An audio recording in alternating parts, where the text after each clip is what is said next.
Hello students, welcome to the channel.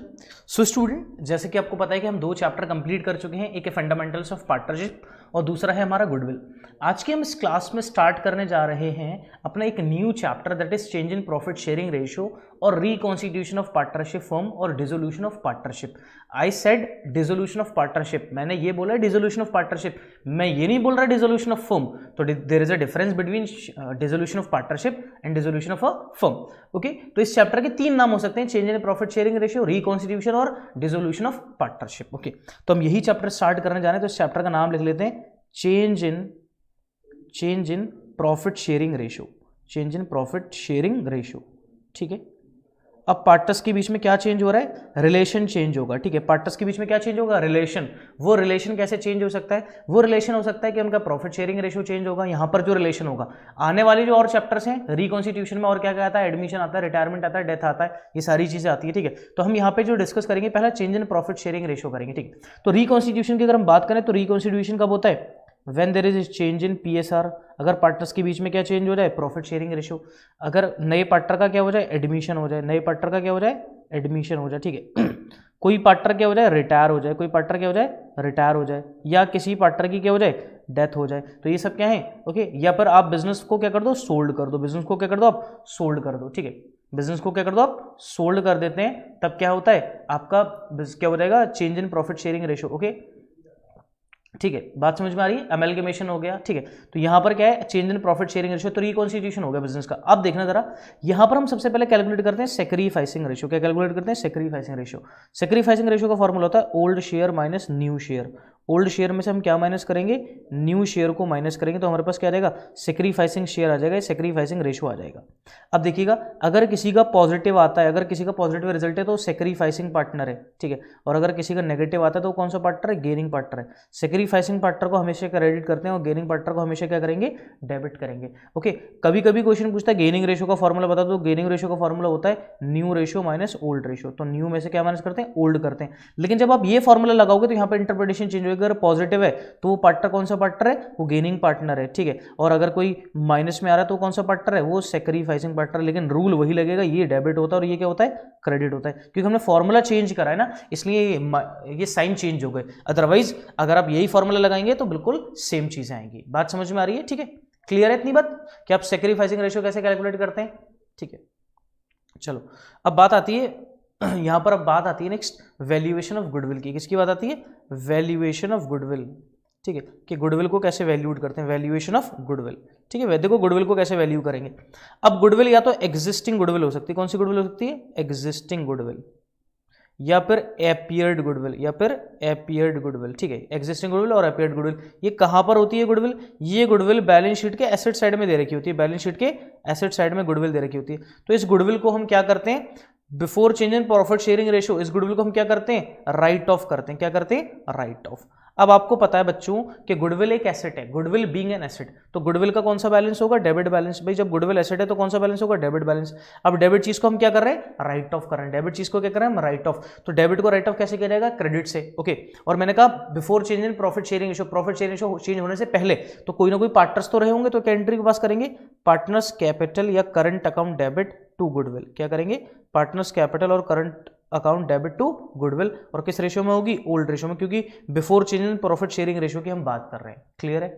ठीक है, अब देखिएगा, अब एक होती है वैल्यूड गुडविल। ठीक है, एक क्या होती है? वैल्यूड गुडविल होगी, वैल्यूड। तो वैल्यूड गुडविल की एंट्री सेक्रीफाइसिंग रेशियो में। किसमें करते हैं? सेक्रीफाइसिंग रेशियो में। अब सेक्रीफाइसिंग रेशियो कैलकुलेट करेंगे। न्यू रेशियो भी दे रखा होगा, ओल्ड रेशियो भी दे रखा होगा, तो हमें क्या निकालना है? Sacrificing ratio. तो सेक्रीफाइसिंग रेशियो में एंट्री करेंगे, तो सेक्रीफाइसिंग रेशियो में कोई होगा सेक्रीफाइसिंग पार्टनर और कोई होगा गेनिंग पार्टनर। ठीक है, सेक्रीफाइसिंग पार्टनर को क्रेडिट करेंगे और जो गेनिंग पार्टनर उसको क्या करेंगे? डेबिट। और यहाँ पे एंट्री हम क्या कर देंगे?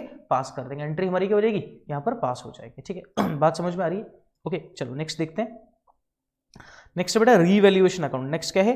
Revaluation account. नेक्स्ट आता हमारे पास आता है रीवैल्यूएशन अकाउंट। देखो रीवैल्यूएशन अकाउंट क्या है? The nature of revaluation account is nominal. Revaluation account का नेचर क्या होता है? Nominal. It is a nominal account. और नॉमिनल अकाउंट का रूल आप सबको पता है, debit all expenses and losses and credit all incomes and gains. अब देखिएगा रीवैल्यूएशन अकाउंट क्या है। अब आपको पता है या तो ये नॉमिनल अकाउंट तो है, या तो इसमें लॉस होगा, या फिर क्या हो सकता है? आपको गेन हो सकता है। अब लॉस कब कब हो सकता है उसका लॉजिक समझ लो। लॉस कब कब हो सकता है, जब आपकी एसेट की वैल्यू क्या हो जाए, डिक्रीज, जब आपकी एसेट की वैल्यू क्या हो जाए, डिक्रीज, या फिर जब आपकी लाइबिलिटीज की वैल्यू क्या हो जाए, इंक्रीज हो जाए, या फिर थर्ड ये हो सकता है कि कोई ऐसी लाइबिलिटी जो अनरिकॉर्डेड थी पहले और अब अराइज हो गई तो लाइबिलिटी तो बढ़ गई। तो ये दोनों बातें तो सेम है, तो इस केस में आपको लॉस हो सकता है। गेन कब होगा, जब आपकी अपनी एसेट की वैल्यू क्या हो जाए, बढ़ जाए, तो आपको गेन हो गया।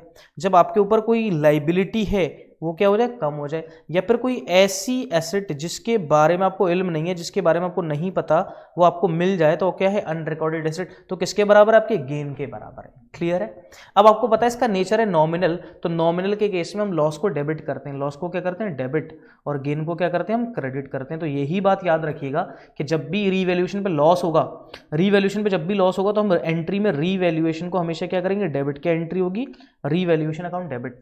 और जब भी हमें गेन होगा तो हम हमेशा रीवैल्यूएशन को क्या करेंगे, क्रेडिट, क्योंकि क्रेडिट करते हैं गेन्स को। ठीक है, अब देखिएगा क्यों डेबिट कर रहे हैं, रीजन क्या है। एसेट की वैल्यू डिक्रीज हो रही है, अब आप सबको पता है एसेट का डेबिट बैलेंस है, और डेबिट कब डिक्रीज होता है, क्रेडिट करने से। तो एंट्री क्या बनी, revaluation account debit to asset account, ये एंट्री बन गई। अगर किसी लाइबिलिटीज की वैल्यू इंक्रीज होती है तो आप सबको पता है लाइबिलिटीज का नेचर क्रेडिट है, और क्रेडिट और कैसे बढ़ेगा, और क्रेडिट करने से, तो लाइबिलिटीज को आपको क्रेडिट करना पड़ेगा। तो एंट्री होगी revaluation account debit to liabilities, या फिर अनरिकॉर्डेड लाइबिलिटी भी बोल सकते हैं। ठीक है, अब आपकी एसेट की वैल्यू बढ़ रही है, आपको पता है एसेट का नेचर होता है डेबिट, और डेबिट बढ़ता कैसे, और डेबिट करने से, तो गेन हो रहा है ना आपको, तो एंट्री क्या करेंगे, एसेट अकाउंट डेबिट, डेबिट ही करना पड़ेगा एसेट को, asset account debit to revaluation.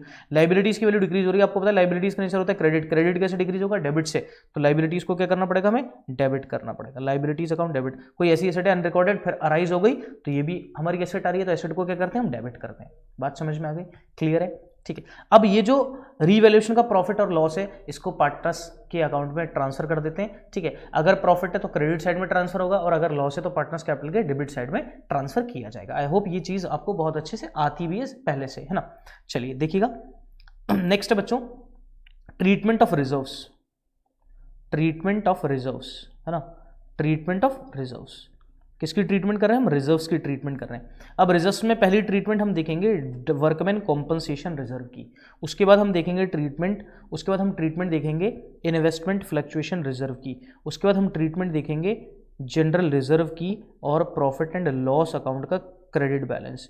इनकी ट्रीटमेंट हमें देखनी है। अब देखिए ज़रा, यहाँ पे ट्रीटमेंट देख लेते हैं। ठीक है, चलिए, वर्कमैन कॉम्पनसेशन, तो मैं मान लेता हूँ कि हमारे पास ये बैलेंस शीट है, बैलेंस शीट में हमें वर्कमैन कॉम्पनसेशन रिजर्व दे रखा है, मान लो 80,000 रुपये का। कितने का दे रखा है, 80,000 रुपये का दे रखा है, ये हमने मान लिया।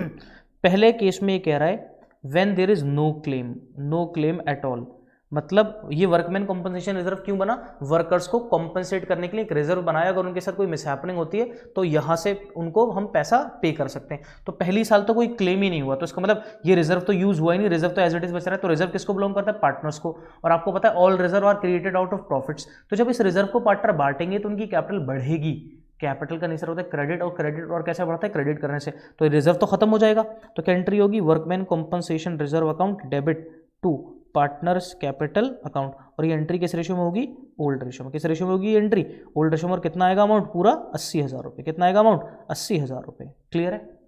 उसके बाद बेटा सेकंड केस लेते हैं कि वर्कमैन कॉम्पनसेशन क्लेम आ गया 60,000 रुपये का। कितने का आ गया वर्कमैन कॉम्पनसेशन क्लेम, 60,000 रुपये का राइज हुआ। तो इसका मतलब लाइबिलिटी आपके ऊपर कितनी की, 60,000 रुपये की, लेकिन आपके पास रिजर्व ऑलरेडी कितना है, 80,000 का। तो 80,000 का रिजर्व है, लेकिन लाइबिलिटी कितनी पे कर रही है, सिर्फ 60,000। अभी भी 20,000 बच रहा है, तो 20,000 किसको बिलोंग करेगा, पार्टनर्स को। तो हम एंट्री क्या करेंगे, पहले तो रिजर्व तो पूरा ही खत्म करना है, workman compensation reserve account debit कितना, 80,000।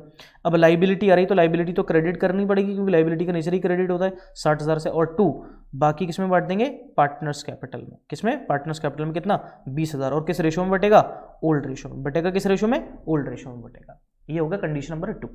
कंडीशन केस नंबर 3 देखते हैं हम। केस नंबर 3 कह रहा है हमारे पास WCR वही है 80,000, लेकिन अब कैसे वर्कमैन कॉम्पनसेशन क्लेम हो गया, वर्कमैन कॉम्पनसेशन क्लेम 90,000। कितना, वर्कमैन कॉम्पनसेशन क्लेम 90। इसका मतलब क्या है, अब हमें वर्कर्स को 90 देना है। मेरे पास रिजर्व तो 80,000 का है, लेकिन मुझे वर्कर को कितना देना है, 90,000। तो 10,000 का तो फर्म को लॉस हो रहा है, क्योंकि लाइबिलिटी बढ़ गई, और लाइबिलिटी बढ़ गई तो आपको लॉस होता है। तो उस केस में देखो क्या होगा, उस केस में हम क्या एंट्रीज करेंगे वो समझ लें जरा। तो सबसे पहली तो एंट्री यही, workman compensation reserve account debit, इसको तो डेबिट करना ही है, कितने से, 80,000 रुपये से।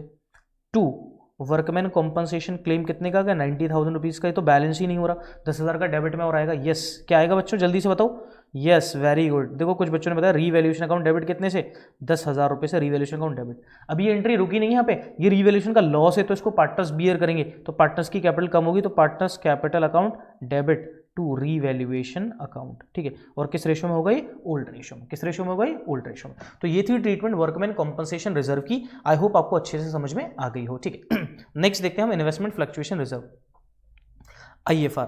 देखो ये इन्वेस्टमेंट के लिए बनाया गया, अगर इन्वेस्टमेंट की वैल्यू इंक्रीज डिक्रीज होती है तो उसके लिए हमने एक रिजर्व बना रखा है IFR। तो हमने ये IFR इन्वेस्टमेंट क्या होता है, एसेट, तो एसेट में नजर आएगा आपको इन्वेस्टमेंट मान लेते हैं हम 50,000 रुपये का। इन्वेस्टमेंट कितने का है, 50,000 रुपये का, ठीक है।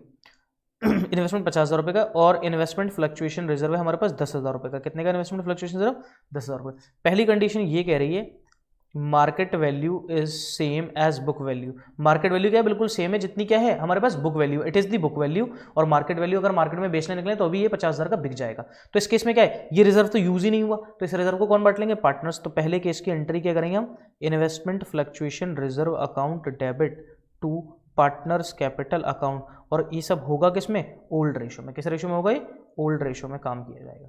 उसके बाद हम दूसरी कंडीशन ये ले लेते हैं कि मार्केट वैल्यू 45,000 है। अगर मैं आज इन्वेस्टमेंट को बेचने निकलूं तो कितने के बिक सकते हैं, 45,000 रुपये के। लेकिन मेरे इन्वेस्टमेंट की वैल्यू सिर्फ 5,000 से कम हुई है, लेकिन मेरे पास रिजर्व 10,000 रुपये के, 10,000 रुपये तक के लॉस को मैं कवर अप कर सकता हूं। इसका मतलब सिर्फ इन्वेस्टमेंट की वैल्यू कम हो रही है 5,000, लेकिन हमें जनरली वैसे लॉस नहीं हुआ कि लॉस बियॉन्ड IFR वो रीवैल्यूएशन अकाउंट में जाएगा, लेकिन यहाँ पे तो लॉस सिर्फ 5,000 रुपये का है। तो सब एंट्री के करेंगे, इन्वेस्टमेंट फ्लक्चुएशन को तो खत्म ही करेंगे। कितना इन्वेस्टमेंट फ्लक्चुएशन, 10,000 रुपये। अब आपको पता है कि ये 5,000 रुपये से एसेट की वैल्यू डिक्रीज हो रही है, और एसेट का नेचर होता है डेबिट, और डेबिट कैसे कम होता है, क्रेडिट करने से। तो इन्वेस्टमेंट कितने से आ जाएंगे, सिर्फ 5,000 रुपये से। तो अभी भी रिजर्व कितने का बच रहा है, 5,000 रुपये का रिजर्व है, तो उसको कौन बांट लेंगे, पार्टनर्स बांट लेंगे। किसमें, कैपिटल अकाउंट में। और किस रेशो में बांटते हैं, ओल्ड रेशो में बांटते हैं। ये बट गया 5,000 रुपये, ठीक है। उसके बाद केस नंबर 3 ये है, केस नंबर 3 हमारे पास है कि मार्केट वैल्यू हो गई 35,000, कि अगर मैं मार्केट में बेचने निकलूं तो कितने के बिक सकते हैं इन्वेस्टमेंट, सिर्फ 35,000 के। लेकिन हमारी वैल्यू 15,000 से कम होगी, लेकिन रिजर्व कितने थे, सिर्फ 10,000 रुपये के। तो लॉस बियॉन्ड रिजर्व वो रीवैल्यूएशन में जाता है। तो IFR तो जितना था उतना ही डेबिट होगा। Investment fluctuation reserve account debit कितना, 10,000 रुपये। अब आपको पता है इन्वेस्टमेंट की वैल्यू डिक्रीज हो रही है, इन्वेस्टमेंट एसेट है, और एसेट का नेचर होता है डेबिट, और डेबिट कैसे डिक्रीज होता है, क्रेडिट करने से। कितने से कम हो गई, 15,000 से। अब ये तो मैच हो ही नहीं रहा, डेबिट क्रेडिट। तो 10,000 से 5,000 से क्या आएगा, रीवैल्यूएशन अकाउंट डेबिट कितना, 5,000 रुपये से रिकॉर्ड होगा, यहाँ पे हमने कर दिया। अब इस रीवैल्यूएशन के लॉस के लिए हम एक एंट्री पास करेंगे, वो कौन बियर करेगा, पार्टनर्स। तो उसके लिए एंट्री क्या है, पार्टनर्स कैपिटल और current account debit to revaluation account. How much, 5,000। और किस रेशो में होगी एंट्री, ओल्ड रेशो में। किस रेशो में होगी एंट्री, ओल्ड रेशो में एंट्री पास की जाएगी। आई होप क्लियर है। ये था आपका इन्वेस्टमेंट फ्लक्चुएशन रिजर्व। उसके बाद आपके पास आता है जनरल रिजर्व और प्रॉफिट एंड लॉस अकाउंट का क्रेडिट बैलेंस। तो ये दोनों चीज़ें तो एक ही बात है ना, क्योंकि प्रॉफिट से ही जनरल रिजर्व बनता है। अब देखना, अगर इसको राइट ऑफ करेंगे, सिंपली राइट ऑफ करेंगे, तो हम एंट्री क्या करेंगे, जनरल रिजर्व अकाउंट डेबिट और profit and loss account debit to partners capital और करंट अकाउंट। किस रेशो में, ओल्ड रेशो में। किस रेशो में, ओल्ड रेशो में, ठीक है। अब क्वेश्चन कभी कभी देखो क्या चालाकी करता है, देखो चालाकी क्या करता है। क्वेश्चन ये कहता है general reserve and profit and loss account को फर्म बैलेंस शीट में शो करना चाहती है, शोन इन बैलेंस शीट। कहाँ पे शो करना चाहती है, बैलेंस शीट में शो करना चाहती है। इसका मतलब पार्टनर्स ने इन दोनों को डिस्ट्रीब्यूट नहीं किया। तो अगर वो बैलेंस शीट में शो करना चाहते हैं तो इसका मतलब ये क्या है, ये आपसे एडजस्टमेंट कराना चाह रहे हैं। क्या कराना चाह रहे हैं, एडजस्टमेंट। और याद रखना एडजस्टमेंट में एक एंट्री होती है, एडजस्टमेंट एंट्री, और वो होती है सेक्रीफाइसिंग रेशो में। किसमें होगी, सेक्रीफाइसिंग। तो कैसे करेंगे, इन दोनों का सम कर लीजिए और सम करके एंट्री किसमें पास कर दीजिए, सेक्रीफाइसिंग रेशो में एंट्री क्या कर दीजिए, पास कर दीजिए। क्लियर है। कभी कभी क्या होता है हमारे पास क्वेश्चन में फिक्टिशियस एसेट होती है। क्या होती है, फिक्टिशियस एसेट। क्या होती है, फिक्टिशियस एसेट होती है, मतलब ये लॉसेज हैं। अब लॉसेज हैं तो लॉसेज का नेचर तो होता है डेबिट। लॉसेज का नेचर क्या होता है, डेबिट। डेबिट को खत्म करेंगे क्रेडिट से, तो एंट्री क्या होगी, पार्टनर्स कैपिटल और current account debit to fictitious asset, to fictitious assets. ठीक है, ये होती है हमारी एंट्रीज। तो ये था स्टूडेंट्स आपका एक पूरा का पूरा होल चैप्टर। कौन सा, change in profit sharing ratio और रिकॉन्स्टिट्यूशन ऑफ पार्टनरशिप फर्म। जितने भी इससे रिलेटेड टॉपिक्स थे वो मैंने आपके साथ डिस्कस किए हैं। ठीक है, नेक्स्ट वीडियो में हम इसके मल्टीपल चॉइस क्वेश्चंस लेकर आएंगे। जब तक आप अपनी पढ़ाई बिल्कुल अच्छे से करते रहिए। Okay students, thank you very much.